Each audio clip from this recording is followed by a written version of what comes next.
There are a lot of things that stop therapy from being effective. That might sound weird coming from a therapist, but a lot of these things are relevant and important to talk about so that you can make the most out of your therapeutic experience.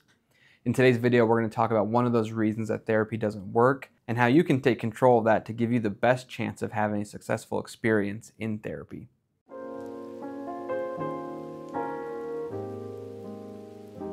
Any stories shared in this podcast have had names and details changed for the confidentiality of clients.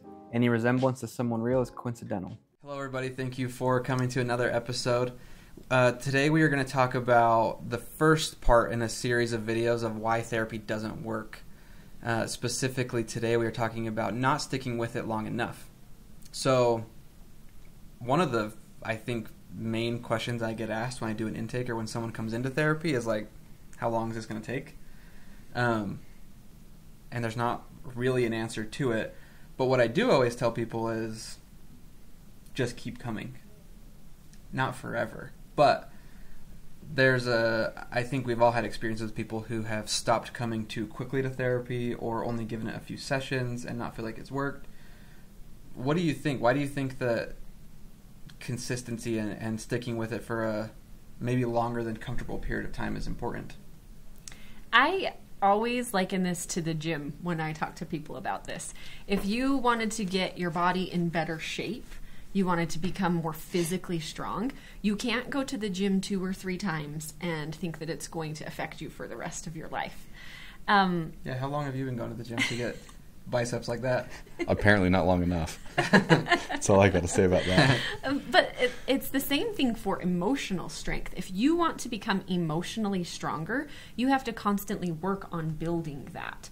And that doesn't mean that you're going to need me as your therapist forever to teach you how to do that. That is not the goal of therapy. And I know sometimes people are worried about that. Like if they get in therapy, they're going to be there forever. That's not the reality. It's like having a personal trainer at the gym. You need somebody with you long enough to teach you how to use all of the different stuff there and what exercises are going to affect what areas of your body and that kind of a thing. You need a personal trainer for a little while if you have no clue about how to do it.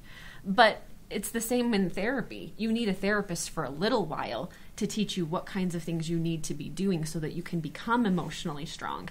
And then you'll be able to eventually be able to not come to therapy and continue to work on building that emotional strength. One of the things that I've been thinking about since our discussion, even before the video started, I did this training with, an online training with a psychiatrist. And he showed a therapy session that he was doing. He's kind of like a research psychiatrist, right? So he doesn't just sit in office and prescribe meds.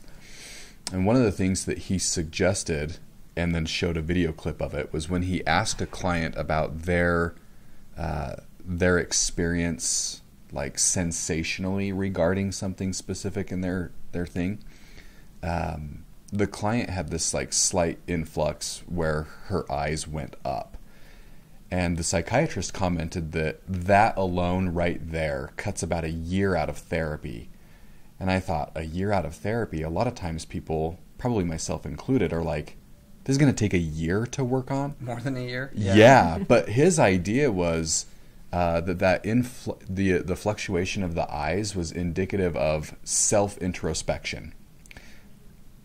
And that's important in therapy, and I think that's part of what you argue, Shara, that creates change is as we go throughout time, as our therapist talks with us and points out things, we start to see things differently.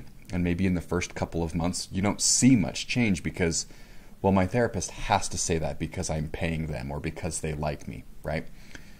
But there is this component of time that works, and I'll just shut up with one personal example. I sit down and I talk with the two of you. Apparently I'm not that self-introspective, right? You guys see things and you say things to me and I'm like, that's not me. And I go home and I sit down, I'm like, oh my gosh, that is me, right? and I think that's the whole point of therapy. And as you do that over a period of time, that's when those cognitive processes start to change. And then you start to notice it between sessions or without your therapist present and having to point it out, or something that a friend says hits home and you're like, oh my gosh, that's that ball that starts to roll as a snowball. But in the beginning, it's it's little. Yeah, right? I think it has to be. Like, a lot of times when clients ask me this question, I'll compare it to like a New Year's resolution. People's New Year's resolutions don't work because they set these enormous goals for themselves, and they go from December 31st, I'm going to eat junk food and never exercise, to January 1st, I'm going to only eat clean and exercise 6 days a week. That's never going to happen unless you're like David Goggins or something, but he could be mentally ill too, who knows. You have to make change a little bit at a time if you want it to stick and if you want it to last and if you really want to succeed at it. And so the idea of coming into therapy and saying, I want to change all these big things about the way I think and the way I act and the way I interact with other people, you have to do that a little bit at a time, and that's going to take time. It takes a lot of time. Right, and how long? That's like an unanswerable question. Yeah. It's like saying, well, how long do I need to work with a personal trainer at the gym before I know how to use the equipment for what I need?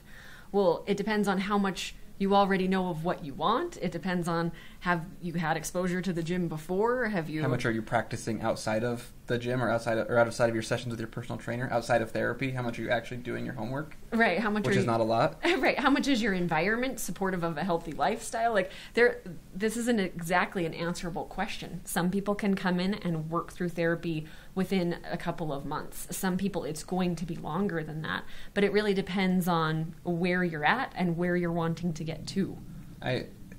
One of the first things I noticed coming out of school was, in school, a lot of times they always say like 8 to 12 sessions for a client and this goal and whatever. At my internship, when I started with you guys, anywhere I've been, like I have various internships, whatever. It's like the first thing they say. That is not real. 8 to 12 sessions is not a realistic time frame for someone to be done in therapy.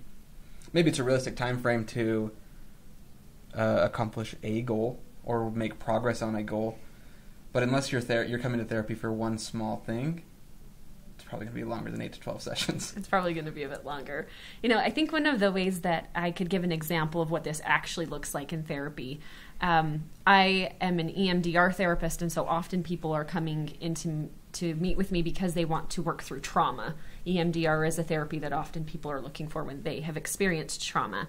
And one of the things that we'll uncover relatively quickly is that as a result of somebody's trauma, they have the belief that they're worthless. And maybe they don't believe it all the time, and maybe even like there's some logical part of them that knows that's not entirely true, but it feels true to them. And they'll notice that in their personal life, they have moments where they just collapse with these feelings of worthlessness. And the first time that we start to explore this a little bit and we try to work on challenging that thought, it feels nearly impossible to a lot of people. I'll suggest to them that maybe that's just a thought and maybe they're not actually entirely worthless. And man, they could argue with me till the end of time about it, right? So in therapy, we take some time, we work through that, we practice different thoughts, we look for different alternative reasons why maybe that thought is a thing. You'll learn some new things, you practice tolerating times you do feel worth, and over time, it gets to the point where that thought of or feeling of worthlessness doesn't carry near as much weight.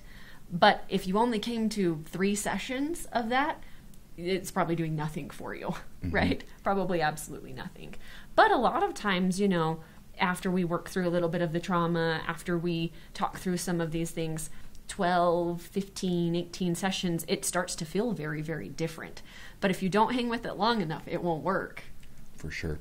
Yeah, I think you've got to give your brain the opportunity to buy in. Lots of small experiences to build up to it.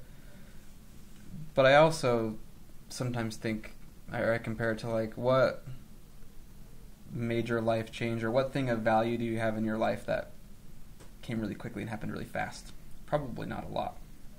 With most things in life, we will get out exactly what we put in. And so therapy takes time and it takes work, but because of that effort, you see big results. If there was a way to do it really quick and easy, I'd be a billionaire because I'd sell it. But it's typically things that are quick and easy in our lives are not that rewarding or help us make that much progress anyways. Right. So, I guess I would just say to people, because there is a point when you can be in therapy too long, and I'm sure we'll talk about that in a future video. But one of the things to ask yourself as you're starting therapy, or if maybe you're not finding good results, have you stuck with it long enough? And have you been practicing the things in between sessions so that you actually can see the change happen? I like it. Well, thank you, everybody, for joining us for another episode. If you have any questions or comments, please leave them below. We'd love to talk to you guys, and we'll see you on the next video. Thanks. Bye. If you enjoyed today's video, please like and subscribe. Thank you so much for watching. We've got other videos for you to check out and more exciting things coming soon, so thank you.